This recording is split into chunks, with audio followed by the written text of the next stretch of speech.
you think good standard to be tourism manager? How the requirement for that job? Okay, I think I would like to share a very common phenomenon, and in fact, it also happened in other countries as well. It's not just about Vietnam. Whenever people move up to more senior position, they tend to use power, to sustain authority, to sustain their position. And I would like to say that it's more important, when we establish KPI to leaders, key performance index. I want to change it a little bit. It should be KIP. Why? Because KIP. I think KIP, not KPI. K is knowledge. Knowledge meaning to keep on learning about your job and to do better, be a mentor and a trainer of your people. Secondly is information, to know what the market needs, to understand the market, to change in respect to the market, your market knowledge. So I would say K and I equal to power. Knowledge and information is power. KI4P. Right. Yeah. I still remember 20 years ago when I interviewed you. You give us a forecast that Vietnam have to prepare for localization for management level. Yes, so far we see that many managers not only in tourism industry, but in many business, they are Vietnamese.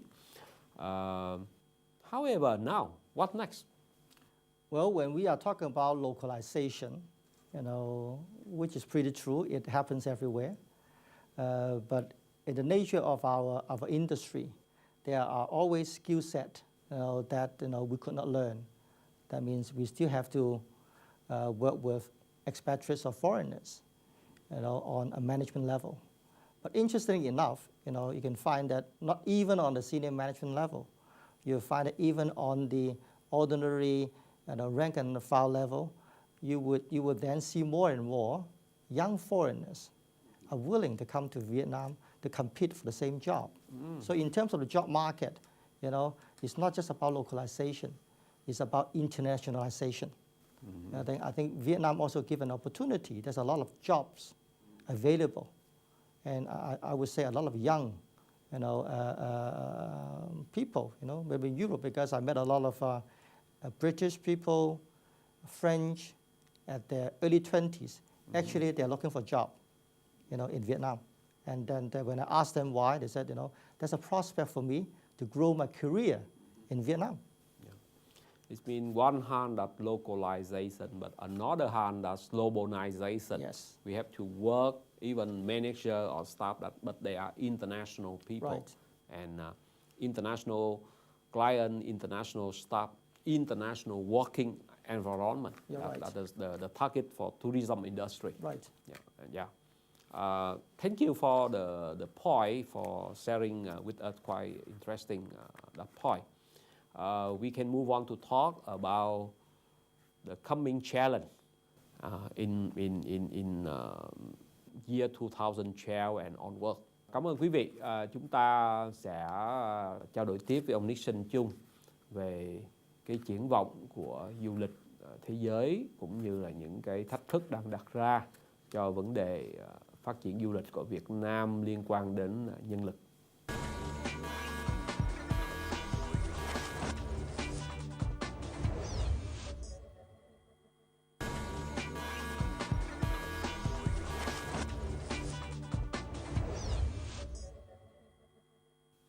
Chào quý vị, trở lại với chương trình cận cảnh về các sản phẩm du lịch và nhu cầu phát triển nhân lực. Chúng ta rất là vui là chúng ta thấy là cái nghề du lịch ở Việt Nam, chúng ta sẽ phải cải tiến cái nguồn nhân lực như thế nào để mà đáp ứng với cuộc cạnh tranh. Tuy nhiên năm nay là một cái năm mà kinh tế Việt Nam rất là khó khăn, kinh tế thế giới cũng rất khó khăn. Chúng ta sẽ xem coi ông Nixon Chung có những cái đề xuất gì trước cái triển vọng, trước những cái thách thức đó thì bản thân nhân lực của ngành du lịch phải ứng biến như thế nào. Yes, Mr. Nixon Chung, this year quite a lot difficulty. Hong Kong or Vietnam or China or of course Europe America, everywhere people go, people say, slow down, crisis. But do you think we still have good opportunity? But even for challenge like that, how you view the impact to the tourism industry in Vietnam? I strongly believe there's an opportunity in any single crisis, but it is only for the prepared ones. So in our organization, what we have emphasized, on one hand, we are investing in upgrading our product. At the same time, it's a good time to invest more on training. Yeah, time for training. Time for training, invest more in your people, give them more training hours. Because if the business is not coming back, you have plenty of time to release your staff, for more training, to prepare business coming back. In our industry, tourism industry, it always comes in a cycle. It always comes in a cycle. It will come back. So in a downturn, it's time for us to invest proper and to get prepared. Yeah. It means, of course, wherever challenge, wherever if we have will, we find a way. Right. In your organization, I know that yes, you have Windsor Hotel, you have a lot of restaurant, coffee shop, and service apartment here. How you tell your staff, your manager, about new working idea, did you require them to work harder? I think it's important, not just being working hard. This year we established very clear goals and objectives with our team, and we have established very clear KPI, to every one of our managers. So on one hand, they have to look after, the business, especially the customers. On the other hand, it's very important to high management. They have to look after the staff. Mm-hmm. So our requirements, to our people in the high management is up their passion to serve. Mm-hmm. Serve. Yes. In high management, one of their role is also to serve. Yeah. Mm-hmm. And especially ask my leaders, we are servants leader. Servant leader. We are servant leader. We are there to serve, our staff and associate.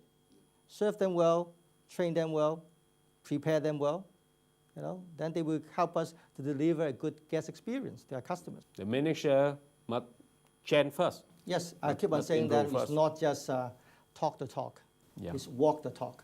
How about the training system? We have many tourism school at university level or vocational level.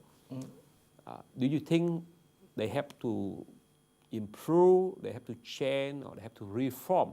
And what point to overcome the challenge now? Okay, maybe I can give an example of the tourism education in Hong Kong. Yeah.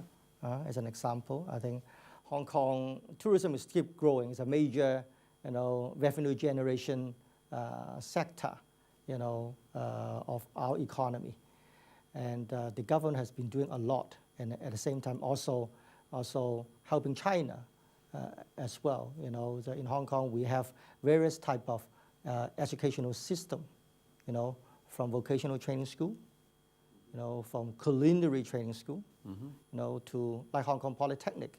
When they first started, they only started with diploma program. Not a degree program. They still have a diploma program right now, and then we have degree program.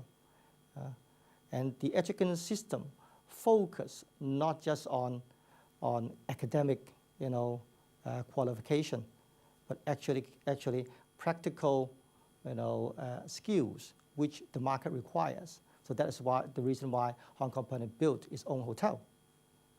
And in the teaching workforce, one thing is very important. And that when we talk about, training system, system is one thing. Who are the training force? Who are the teachers? What kind of caliber is the teachers should be in the workforce is very vital.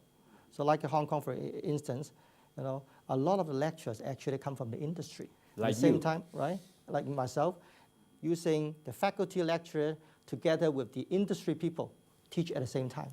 Two-way. Two-way. Yeah, and also mutual benefit. Yes. Exactly. Yeah. Let's say the entrance requirement, how Hong Kong Polytechnic University select students to go to study tourism or any day, or they just open all easily? I think you have to promote and attract, the right set of students. And also you have to get them prepared. Learning tourism industry, there's a career prospect. And then after, you finish a program, you actually can get a job easier. I think it's important that when the program is being structured, the end result is to allow and prepare people to work and to allow them to get a job. Because in return, they benefit the society. Let's think about the language. In Vietnam, so far, we prefer to use the Vietnamese language, the word that du lịch, like tourism. But do you think it's enough when we talk about the hospitality industry? Like for instance of the Hong Kong Polytechnic, they named their program School of Hospitality and Tourism Management. It's not just about tourism, it's hospitality and tourism, and it is also related to real estate. Like it includes retail, you include the shopping mall, you include property management. It's all within what I call the hospitality and tourism education area.